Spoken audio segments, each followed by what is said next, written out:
Mimi naitwa Hamadi Abdalla Kumboza, mwenyekiti wa taifa wa chama cha walemavu Tanzania CHAWATA. Ndugu mwandishi, nchi yetu hii imepata uhuru mwaka 1961 chini ya muasisi na baba wetu wa taifa Mwalimu Julius Kambarage Nyerere. Hivi sasa huu ni serikali ya awamu ya 6 chini ya Dr. Samia Suluhu Hassan. Toka wakati huo hadi sasa nchi yetu imekuwa ikisifika kuwa nchi ya amani, utulivu, mshikamano na upendo kwa sisi wenyewe wa Tanzania na hata kwa wageni wanaotoka nje wanapotembelea nchi yetu. Lakini ndugu mwandishi, ni kwamba tarehe 29 Oktoba kulitokea kidogo hali ya sintofahamu wakati wa uchaguzi na kupelekea baadhi ya wenzetu kufariki, miundombinu kuharibiwa na kutia hasara maeneo mbalimbali, kiasi kwamba hali hile kwa kweli sisi wa Tanzania hatujawahi kuizoea na si kawaida yetu. Lakini baada ya hapo pia kumekuwa na hali kidogo ambayo ya sintofahamu ya mashaka. Nakumbuka tulikaa ndani sisi kama siku 6 mpaka Mheshimiwa Rais alipoondoa zuio la watu kukaa ndani na maisha yakaendelea kama kawaida.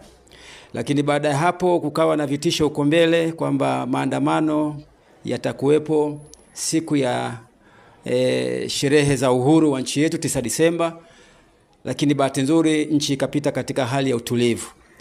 Lakini pia tukasikia kwamba tarehe 25 siku ya sikukuu ya Christmas, basi huenda pia kukawa na hali ya sintofahamu kwa maana ya watu wataandamana. Lakini pia tunamshukuru Mungu kwamba hata siku hiyo pia ilipita salama. Lakini leo hii tunaadhimisha siku ya mwaka mpya. Jana watu wamekesha wakiomba kukaribisha mwaka mpya wa 2026. Lakini kwa kweli ukiachia dosari hile moja tu ya tarehe 29 mwezi Oktoba, nchi imeendelea kuwa katika hali ya utulivu, amani, mshikamano na upendo. Na hii inadhihirisha kwamba Watanzania ni watu ambao ni waelewa, ni watu wasikivu, ni watu ambao tukiambiwa tufanye jambo zuri basi tunaelewa nini maana ya amani. Na ndio maana kumekuwa na hali ya utulivu mpaka sasa hivi. Kwa hiyo ni dhahiri kwamba niseme kwa mantiki hiyo, ni dhahiri kwamba nchi sasa inaendelea katika hali yake ya utulivu kutoka kama ilivyokuwa huko mwanzo. Na nichukue nafasi hii pia kusema kwa Watanzania, kwa shukuru Watanzania kwa hali ya amani na utulivu na mshikamano ambao tumeonyesha na ambao tunaendelea kuionyesha, na huu ndio ustaarabu wetu wa sisi wa Tanzania. Na hii inanifikirisha kwamba kitukio la tarehe 29 kama kuna wenzetu wa Tanzania walihusika na ile kadhia, basi inajionyesha kwamba basi ilikuwa si matakwa yao, ilikuwa ni shinikizo au ilikuwa ni ushawishi na wao wakaingia kwenye ule mkumbo. Kwa hiyo inawezekana pia wenzetu wageni walihusika katika kuhakikisha kwamba nchi inavurugika ili amani yetu na utulivu tuliokuwa nao basi uweze kuondoka. Lakini niseme tu kwamba pia utulivu huu mpaka dakika hii inaonyesha kwamba Watanzania tunamuunga mkono Rais wetu wa Jamhuri ya Muungano wa Tanzania Dr. Samia Suluhu Hassan. Kwa kweli hili ni jambo la kushukuru sana. Sasa nachosema tu kwamba utulivu huu, ndugu wa Tanzania, uendelee kuwepo. Tumpe ushirikiano rais wetu, tudumishe amani na utulivu. Na ndio maana hata wenzetu wa nje nchi hii inapata watalii na kutuingizia mapato. Yote hii ni kwa sababu ya amani. Watanzania tunatembea kifua mbele, tunashirikiana na tumekuwa na mashirikiano mazuri baina ya makabila yote hapa nchini, lakini pia na dini zetu zote. Kila muumini amekuwa akihubiri kwa imani yake, lakini kumekuwa na mshikamano mkubwa sana. Kwa hiyo hili ni jambo la kupongeza sana, tena sana.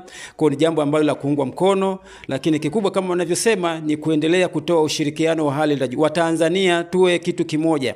Yaliyopita yamepita, si ndio ile. Tugange yajayo. Tujenge nchi yetu, tumpe ushirikiano Mheshimiwa Rais ili aweze kutuletea maendeleo ya nchi yetu. Vinginevyo tusishawishike kwa namna yoyote ile. Sisi ni Watanzania, tudumishe mshikamano wetu ili hatimaye na sisi rais wetu aweze kutuletea maendeleo pamoja na viongozi wote ambao wamechaguliwa au wameteuliwa kwa nafasi mbalimbali. Wamuunge mkono Mheshimiwa Rais kwa zile jitihada zake anazozifanya za kuhakikisha kwamba Tanzania inapiga hatua ya kimaendeleo. Huoni kama Watanzania wameiaminisha dunia kwamba wao ndio waanzilishi na ni watu ambao wanaongoza kwa kuanzisha amani? Ya, ni kweli kama nilivyosema awali ni kwamba hilo ni dhahiri kwamba Watanzania kwa utulivu huu tuliokuwa nao tunaidhirishia dunia kwamba sisi Watanzania ni watu wazuri, ni watu wenye kupenda haki, kupenda upendo, kuwa na amani na mshikamano. Kwa hiyo hata wenzetu wa nje nadhani wanatamani kufikia hatua hii ambayo sisi Watanzania tumeifikia. Kwa sisi Watanzania tusikubali kwa namna moja, kwa namna nyingine yote ile hii sifa yetu ikaondoka. Tudumishe sifa yetu hii ili watu wa nje waendelee kutuamini na wao pia waige mfano kutoka kwetu sisi wa Tanzania, kutokana na ukarimu wetu, upendo wetu na ushirikiano wetu tuliokuwa nao sisi wa Tanzania, na ambao hata hao wageni pia wanadhihirisha, kwa sababu wanapokuja hapa tunawapokea vizuri na maisha yao yanakwenda vizuri, kunakuwa na utulivu mpaka wanaondoka tofauti na huko walikotoka. Na ndio maana pia wakati mwingine Tanzania imekuwa ni kimbilio la wageni ili kuja kutuliza mioyo yao kutokana na kadhia ya furugu zinazotokea katika nchi zao. Kwa hiyo Tanzania tuendelee kudumisha amani, na Watanzania tudhihirishe hili kwa vitendo kama tulivyofanya kuanzia mwanzo mpaka hivi leo, kuhakikisha kwamba Watanzania tunakuwa katika hali ya utulivu na amani. Kwa kumaliza kabisa, kwa huu na amani ambayo inaendelea mwaka mpya, neno gani la mwisho kwa wananchi sasa kwa kumaliza kabisa?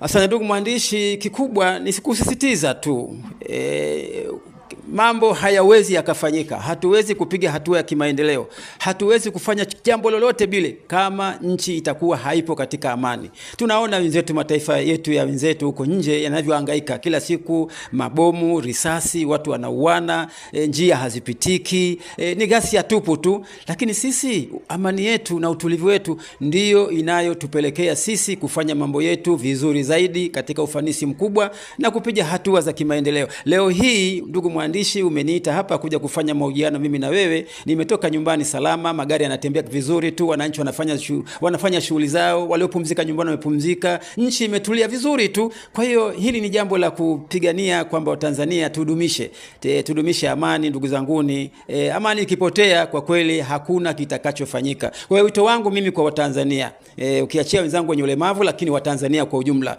kwamba amani ni tunu, amani ni heshima, amani ni utamaduni wetu wa Tanzania. Tuudhihirishe kwa vitendo ili harakati zetu ziendelee kama kawaida. Tusiache kushikamana. Upendo, umoja na mshikamano ndio njia pekee ya kutusaidia sisi wa Tanzania kuleta maendeleo ya nchi yetu, na viongozi wetu ambao tumewachagua basi na wao waweze kutuletea maendeleo.